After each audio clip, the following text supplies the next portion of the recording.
تو یہ جو حدیث ہے حدیث قدسی ہے، عن ابن عباس رضی اللہ عنہما عن رسول اللہ صلی اللہ علیہ وسلم فیما یروی عن ربہ عز وجل قال ان اللہ کتب الحسنات والسیئات ثم بین ذلک. دیکھو اللہ نے نیکیاں اور بدیاں طے کر دی ہیں، یہ کام نیکی کے ہیں، یہ کام بدی کے ہیں، اور ان کو ظاہر بھی کر دیا. وہ حدیث ہم پڑھ چکے ہیں، الحلال بین والحرام بین. حلال بھی بالکل واضح ہے، حرام بھی بالکل واضح ہے. تو اللہ نے واضح کر دیا نیکی کیا ہے، بدی کیا ہے. اب اس کے بعد فرمایا فمن ہم بحسنۃ فلم یعملها کتبہ اللہ عندہ حسنۃ کاملہ. جس شخص نے کسی نیکی کا ارادہ کیا لیکن اس پر عمل نہیں کر سکا، اب یہ نہیں کیا اس نے عمل، یہ بھی ہو سکتا ہے کہ حالات نے اجازت نہ دی ہو، یہ بھی ہو سکتا ہے کہ بعد میں اپنا ارادہ ہی کمزور پڑ گیا ہو، لیکن اس نے ارادہ کیا تھا، اس ارادے پر بھی اسے مکمل نیکی کی جزا مل جائے گی. من ہم بحسنۃ، ہم اہتمام جس سے بنا ہے لفظ، اسی سے ہمت کا لفظ بنا ہے. کمر ہمت کس لو جب ارادہ کر لیتا ہے آدمی. من ہم بحسنۃ، نیکی کا اس نے ارادہ کیا، فلم یعملھا، کیا نہیں یا کر سکا نہیں کسی خارجی موانع کی وجہ سے، ایسے رکاوٹیں آگے نہیں کر سکتا. فرض کیجئے کہ اپنے مال میں سے بڑا صدقہ نکالنا چاہتا تھا لیکن کسی وجہ سے مال پر ڈاکہ پڑ گیا، مال ہی گیا، اب کیسے کرے گا؟ تو یا تو کسی خارجی حادثے یا عوامل کی بنا پر نہیں کر پائے، یا یہ بھی سمجھ لیجئے کہ وہ نیکی کرنے کا وہ جو ارادہ تھا وہی کچھ کمزور پڑ گیا کسی وجہ سے، اندرونی کیفیات کی وجہ سے. لیکن اس نے ارادہ کیا تھا تو اس ارادے پر بھی کتب اللہ عندہ حسنۃ کاملہ، اللہ اپنے پاس اس کو لکھ لے گا ایک مکمل نیکی. فَإِنْ هَمَّ بِهَا فَعَمِلَهَا، اور اگر اس نے ارادہ کیا اور عمل بھی کر لیا، کتب اللہ عندہ، پھر اللہ لکھ لیتا ہے اسے اپنے پاس 10 حسنات، 10 نیکیاں. جو ہم نے حدیث پہ قرآن کی آیت پہلے پڑھی تھی، وَمَنْ جَاءَ بِالْحَسَنَةِ فَلَهُ 10 أَمْثَالِهَا.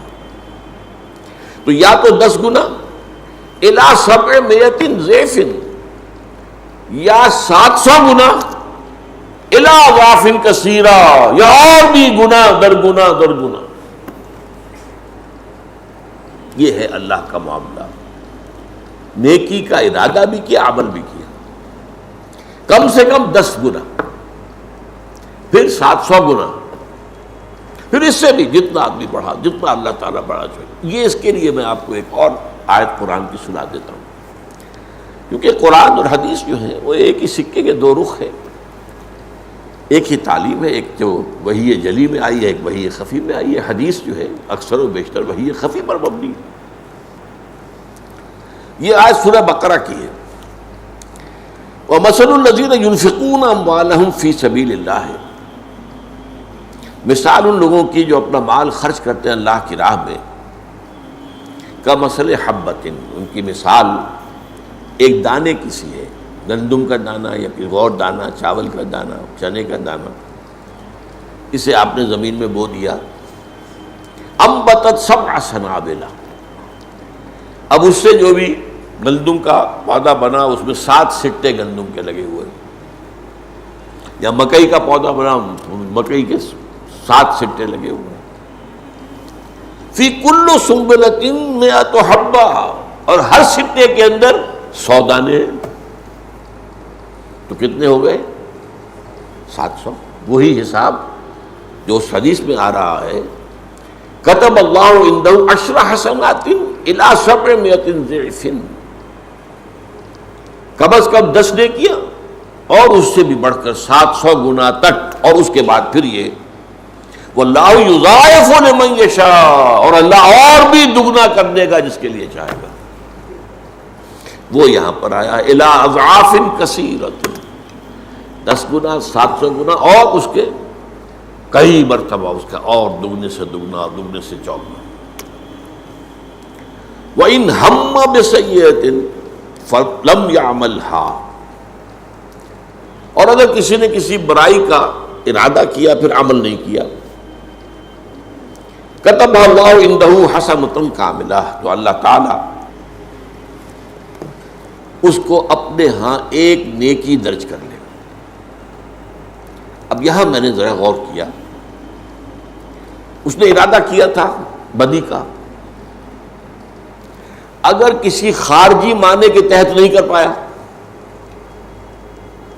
چوری کے ارادے سے نکلا تھا، ابھی پہنچا ہی نہیں تھا کہ پولیس والوں نے دھر لیا، اب وہ تو چوری تو نہیں کر پایا۔ اگر تو ایسا ہے تو پھر منطق یہ چاہتی ہے کہ اس کے ارادے کا کوئی اسے بدلہ نہیں ملنا چاہیے، وہ تو کرنے جا رہا تھا، وہ تو خارجی معنی ہو گیا، خارجی ایک سبب ہو گیا جو نہیں کر پایا۔